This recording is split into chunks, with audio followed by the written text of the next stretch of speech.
Sabres and Lightning Tuesday night at KeyBank Center in a super interesting lineup change for the Sabres to get to. Coming up on the Locked On Sabres podcast. Your Locked On Sabres, your daily podcast on the Buffalo Sabres. Part of the Locked On Podcast Network, your team every day.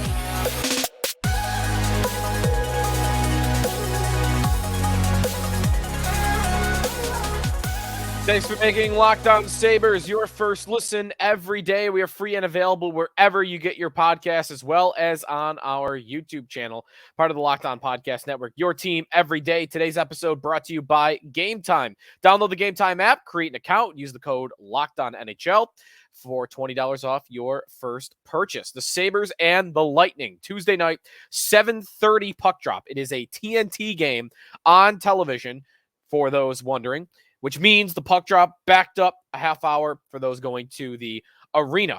A game to preview, a very interesting lineup note, a bet look at the betting odds as well.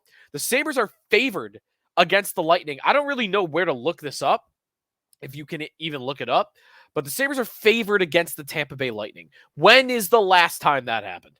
It really might be a decade or more. I don't even know when the last time they were favored against Tampa. It's been a while, but they are favored tonight. We'll tell you how big a favorite they are and why they're a favorite. What the Lightning lineup looks like is coming up in a little bit. And a big player that will not play for Tampa Bay. So stay tuned for that. One of their core pieces that is not going to be in the lineup, which is big for the Sabres. But I do want to kick things off with what the Sabres lineup will look like for this game. So let's get going right away on the big news that we heard from the KeyBank Center morning skate, from all the Sabre reporters. Heather Engel I saw from, of course, Paul Hamilton from WGR. I talked to Don Granato about it on WGR this morning, and I didn't even think to ask him about line changes, which I guess is a miss on my part. But we got to the information eventually, nonetheless, so we are all good. And what we are looking at is a change in the lineup that features Victor Olofsson being scratched. Olofsson is coming out of the lineup. 2 games in, he has not looked impressive, and the Sabres, this is why he was a trade candidate all off season. Because he is a player that they showed what they think of at the end of the year last year when he was a healthy scratch in their biggest, most meaningful games trying to stay in the playoff hunt. He had scored 28 goals, but it didn't matter. The rest of his game, away from the puck, 5-on-5, he just wasn't helping them other than shooting the puck. So Olofsson comes out. He was playing on the second line with Dylan Cozens and JJ Peterka. Insert Peyton Krebs. This is the chance for Payton Krebs. And if you've heard me on Krebs in the past, you'll know that I'm very excited to see what this looks like. Krebs was an offensive dynamo when he was drafted by the Vegas Golden Knights in the middle of the first round in 2019. He was their number 1 prospect, not for his defensive game, not for his grittiness, but for his ability with the puck as a playmaker, stick handling, and a little bit on the side, his ability as a finisher. That has not correlated in the NHL just yet. But is that to say that it's never going to show up? That offensive ability that Peyton Krebs showed is not in there?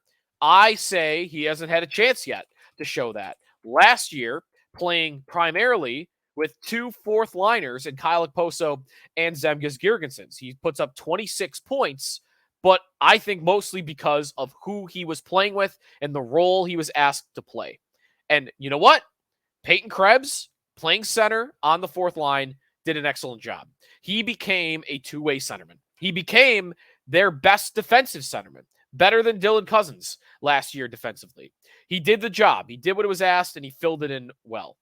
But now, it's time to find out, in my opinion, if there is more there. Is there more to unlock in Peyton Krebs than just a good bottom 6 two-way centerman? Because I think there is. I think Krebs shows flashes that there is more there. He shows his vision as a passer. He shows his speed and his skill handling the puck. In fact, I would say the opener against the Rangers, the middle stat line withstanding, he was maybe their best forward that wasn't on the middle stat line. He was chipping the puck in, going and getting it, keeping possession. There were a couple of shifts where the Okposo Krebs line had a bunch of chances, and he was driving that. So I think he did really well in the opener. Not as much in the Saturday game against the Islanders, but I thought he was fine in that game. Again, I think he shows flashes, and there might be more there. Well, he's not playing center, and that might be the biggest question mark about tonight's game against the Lightning for Krebs. Not just that he's getting an increased opportunity playing in a top six line, which will mean more minutes. He's also playing a different position. And the last time Peyton Krebs played wing, which was beginning of last year and also the end of the 21-22 season, it didn't go well. He looked lost. He wasn't creating a lot of chances from the wall. He looked outsized on the wall. He was pushed off the puck very easily. But as Don Granato said, when asked about Krebs going to the wing, Granato said that with the experience he's gained, Krebs will be better on the wing than he was before. And that he will be further insulated playing with a Dylan Cousins and a JJ Peterka, that it's a better line for him than what he had been on in the past. And I think that sounds right.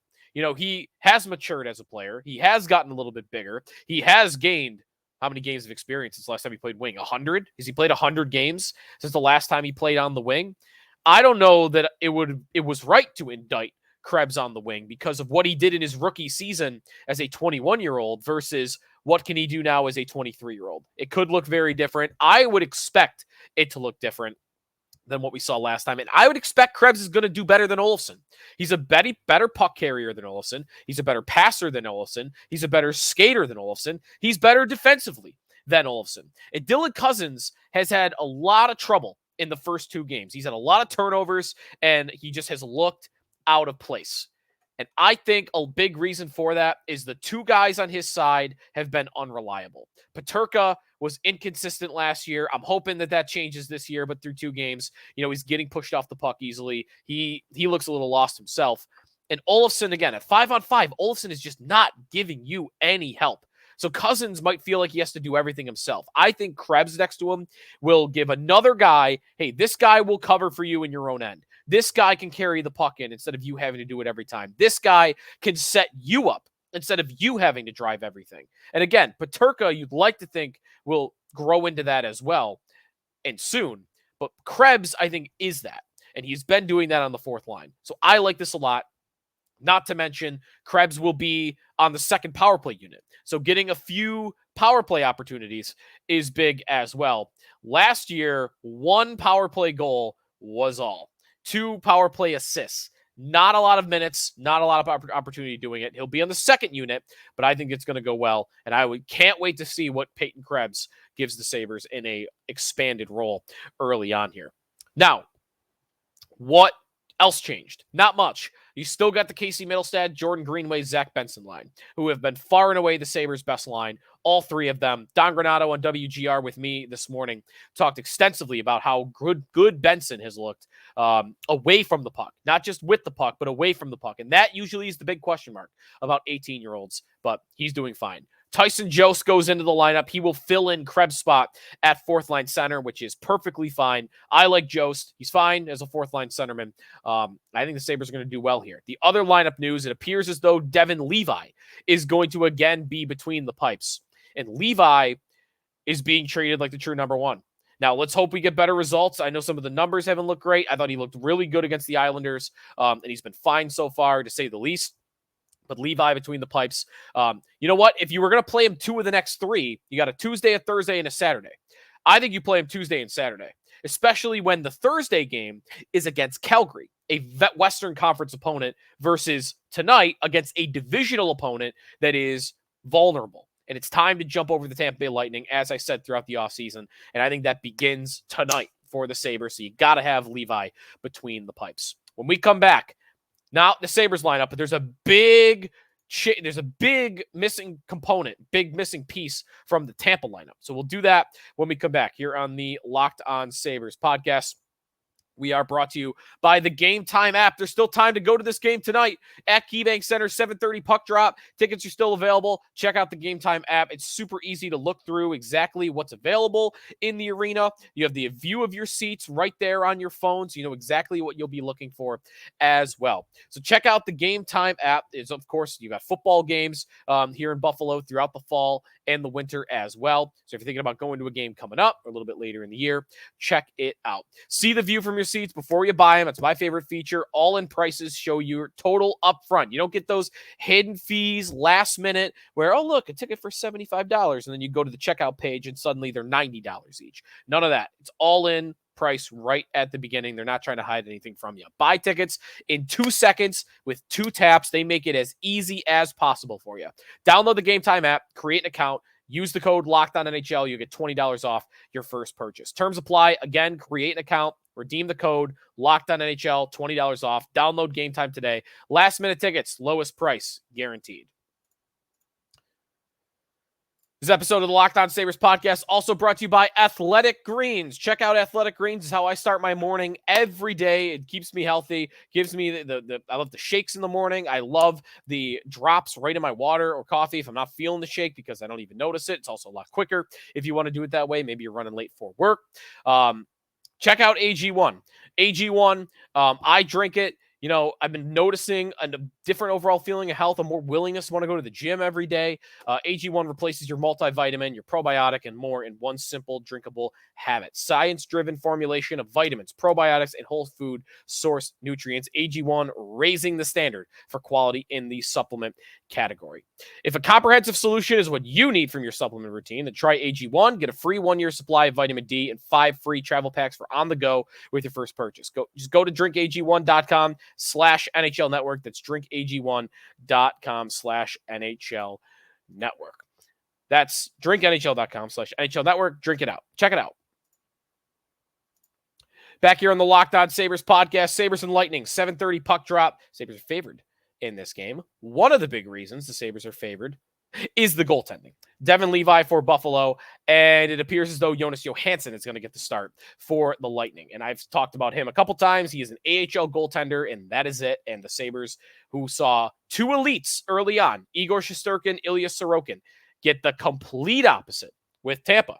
Tampa's given up the most goals in the NHL so far this year with 14. They played one more game than a lot of teams, but even by average, they're one of the highest teams in the league. I know it's very early on. They also will not have Steven Stamkos. Huge loss. Stamkos is dealing with an injury. He didn't play over the weekend. He was not at the morning skate on Tuesday. That's not official that Stamkos is out. I'm just reading the tea leaves of wasn't at practice, didn't play in the last game. I'm not expecting Stamkos to play in this game tonight. So what that means is Brandon Hagel jumps up to the top line with Braden Point and Nikita Kucherov. Tanner Jeannot goes up to the second line with Anthony Cirelli, Connor Sherry on the third line. Sorry, Connor Sherry is hanging around there because they had to get the cheapest veterans they could. The bottom 6 of Tampa is nowhere near what it once was. Nick Paul, Connor Sherry, Alex Bear-Boulay, Luke Glendening, who I couldn't believe is still in the NHL when I saw it, Austin Watson, Waltteri Morella. These are guys, a lot of these guys should not be in the league anymore. Nick Paul's a nice player, and Connor Sherry's had a nice little career here. But the Sabres bottom 6 should run through the Tampa bottom 6. Now, the top of the lineup, you know, you could argue which one you like better, which group, because I do think the top 6 for Tampa, especially with Point and Kucherov still hanging around, is a top-level top 6. But the depth is no longer what it once was. There are no Tyler Johnsons anymore. There are no Pat Maroon playing at his height. You know, even before that, you know, they had great players littered throughout their lineup, and now it's very top heavy. The blue line, Victor Hedman, Eric Cernak are the top pair. Mikhail Sergachev, Darren Radish are the second pair. The third pair is absolutely vulnerable with Zach Bogosian and Nicholas Perbix. So you can take advantage of those two if you want. And again, the goaltending situation is not all that impressive at all. So that's what the Lightning lineup is looking like for this game. Again, no Stamkos is a big deal because they are not deep, and replacing Stamkos is not as easy as, hey, the Sabres, if they have a player in their top 6 go down, boom, Casey Middlestad jumps up. They don't have that. They don't have that player that is able to jump up like that. Michael Esimone, I didn't mention, is in the top 6 as well. Like they already have, he really is the guy, I guess, that's jumping up in the top 6. Jeannot already has been there. So anyways, timeout here. Why are the Sabres a favorite? I guess we just kind of went through it, but also what some of the other betting odds look like. Player props and whatnot for this game against the Tampa Bay Lightning coming up on the Locked On Sabres podcast. When we look at all those odds, it'll be through the FanDuel app. Anytime goal score is available to you, the over-under is available to you, and plenty more. And it's not just hockey. The NFL season, of course, rocking and rolling with FanDuel, America's #1 sports book. Right now, new customers get $200 in bonus bets guaranteed when you place a $5 bet. That's $200 in bonus bets, win or lose. If you've been thinking about joining FanDuel, there's no better time to get in on the action. So visit FanDuel.com/lockedon. Kick off the NFL season as well as the NHL season. FanDuel, official partner of the National Football League. Final segment here in the Locked On Sabres podcast, Sabres and Lightning on Tuesday night, 7:30, KeyBank Center. So don't go too early if you don't know what time the game was at. And the betting odds for this game. The Sabres are a favorite. Again, I don't know in how long, but I got to imagine it's a long time to be favored over the Lightning, a team that they did beat twice at the end of last season, including that heroic finish by Ilya Lyubushkin, who no longer is on the Sabres. But what a memorable game that was. And we'll always remember Lyubushkin for only that one play. Might be the only thing we remember, but we'll remember that. The Sabres are favored. -125 for Buffalo, +104 for Tampa on the FanDuel Sportsbook app. The over-under in this game is 6.5, with the juice being on the over. -148 for the over in this game. But I like a couple of player props for this game. I'm looking at Peyton Krebs at +320 as a goal scorer, given that he's playing in the top 6. But even better than that, Jordan Greenway at +500. I'm going to make that my bet of the night. +500, Jordan Greenway, anytime goal scorer. I'm all about that. Greenway has scored last game, and that third line's been the Sabres' best line. Middlestad's playing well. Benson looks great. And I like Benson and Middlestad too, but Middlestad's at +340 to score in this game. Again, if you're not a big betting guy, 100 +340 means if you bet 100, you'd win 340. Benson is +430, and Greenway's down at +500. I like it. He's had some chances early on in this season. He's looked healthy. He looks fast. And the hands on display in his goal against the Islanders were super impressive. I like Jordan Greenway. His odds are behind guys like Connor Sherry and others. Barry Boulay, I mentioned, for Tampa. I like Greenway a lot in this game as an anytime goal scorer, given that it's a long shot. I'm not predicting he'll score, but I like it given what the odds are. And for the over-under in this game, I like the over. I know you're getting it on minus. I might try to move that number up to 7 if you can, but I would do so. The Sabres are going to play some run and gun. I think they've wanted to do that in the first 2 games, but they have had 2 teams that have caught them in the trap. They've caught them in the trap, and that's because they scored early on. You had the Islanders score in the first 5 minutes. You had the Rangers score, and if I remember correctly, I believe it was the first 3 minutes. And you're, I think, gonna really want the Sabres to not let up the first goal of this game. And then if that happens, back and forth affair. Back and forth. And I think you want to get trade goals with Tampa, given that they don't have Andrei Vasilevsky. I really think the goaltender means that much to them. So anyways, real quick, keys to the game for this one. My number 1 key to the game, not a surprise. I just kind of went through it. Score first. Score first. The whole game is different. Key number 2, stay out of the box. I do not trust the Sabres power play. Now, some of that's not under the control. They've had some bad calls by the refs through 2 games, but stay out of the box. Your penalty kill is not up to it. And number 3, let Tage cook. Play him a lot. He didn't play a lot in that opener. Play a little bit more in the second. That first line with Tuch, Skinner, and Thompson has got to get going. It's only the second game. It's only the third game, but throw them out there, give them some favorable matchups, offensive zone starts, and just let one of them go in, and then the dam will burst. So number 1, score first. Number 2, stay out of the box. Number 3, let Tage cook.